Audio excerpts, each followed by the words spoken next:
To make the trip to New York from Dulles outside Washington, pilot Andre Borchberg called the flight a huge success for renewable energy. I'm Nora Rahm, NPR News in Washington.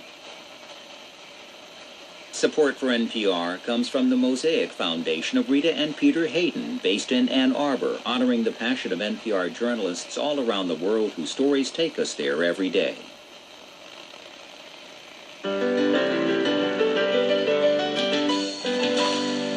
This is the Splendid Table from APM American Public Media, the show for people who love to eat. I'm Lynn Rossetto Casper.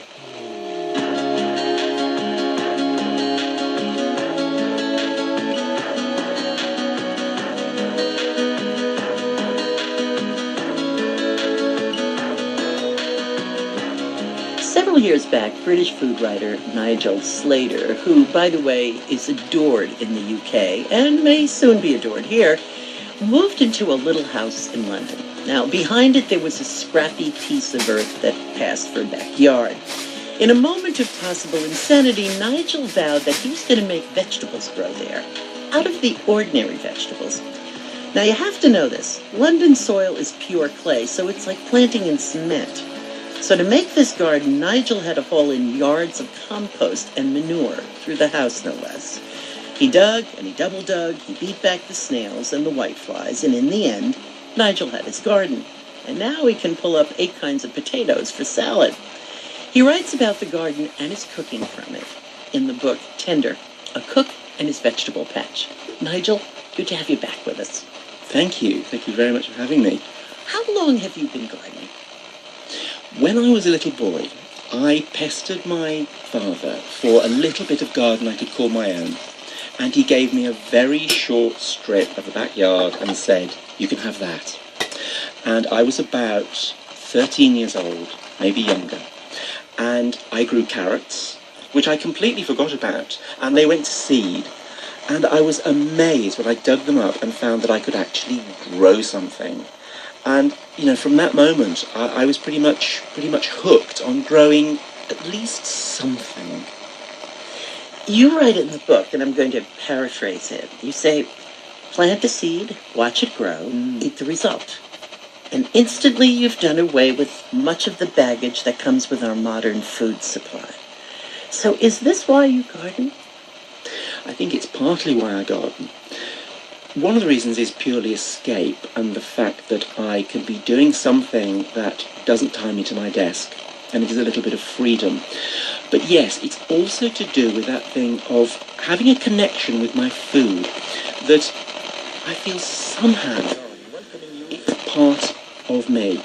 You see, when I put a seed in the soil and when I see it grow, I truly am amazed that I've done it, that that little green leaf has come through the soil. And I think, you know, wow, I've done that.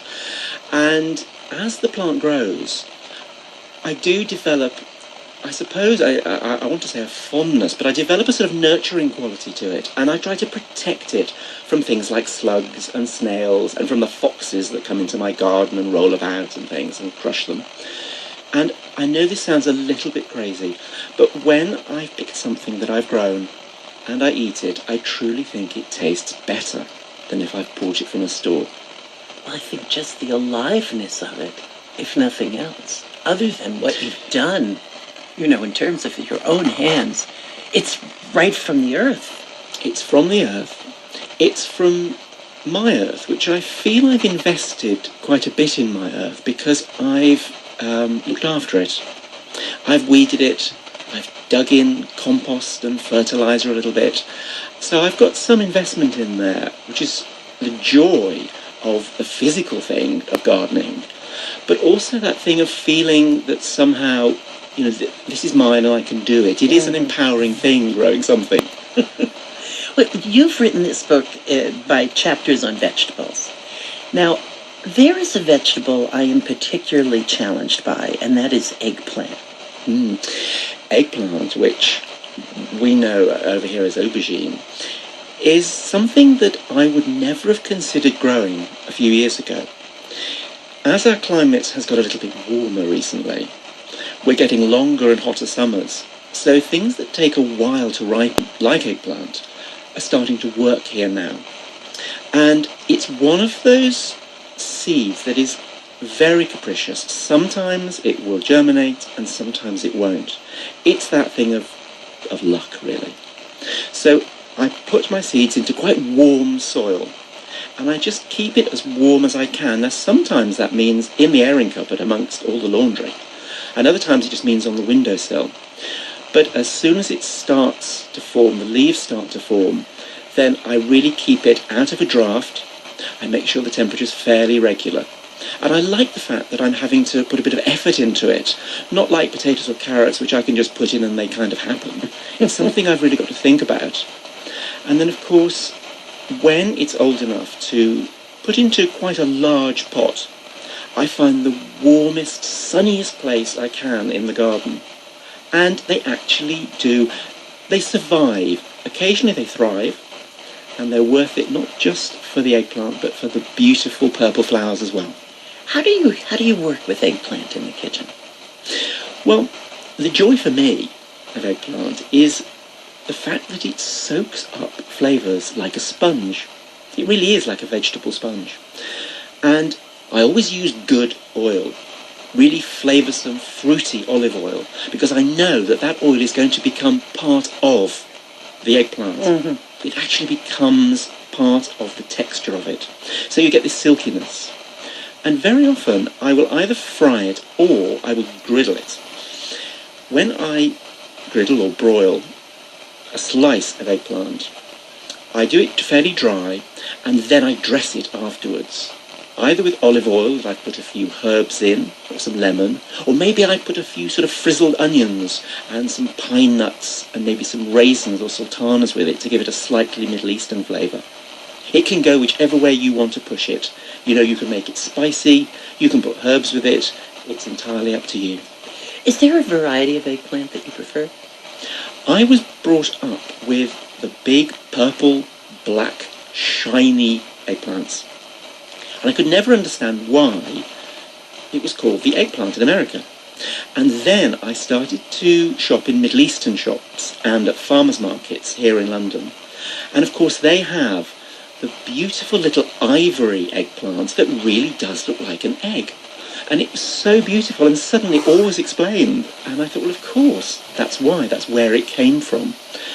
And I think my favourite is the one that is, it's white, but it's just brushed with a little bit of lilac, a little bit of purple, and it almost looks like it's been put on with a paintbrush. Nigel, thanks so much for talking with us. No, thank you very much. Nigel Slater is author of Tender, A Cook and His Vegetable Patch, and Ripe, A Cook in the Orchard. Now be sure to try Nigel's recipe for grilled eggplant with creamed feta. It's made for weeknights. Find it at SPLENDTABLE.org. Oh, and while you're there, get registered for our podcast, sign up for our free weekly e-newsletter, Weeknight Kitchen, and check out the latest edition of our ebook, Eating In with Lynn, Volume 2, The Big Summer Party. It's all there, you know where, SPLENDTABLE.org.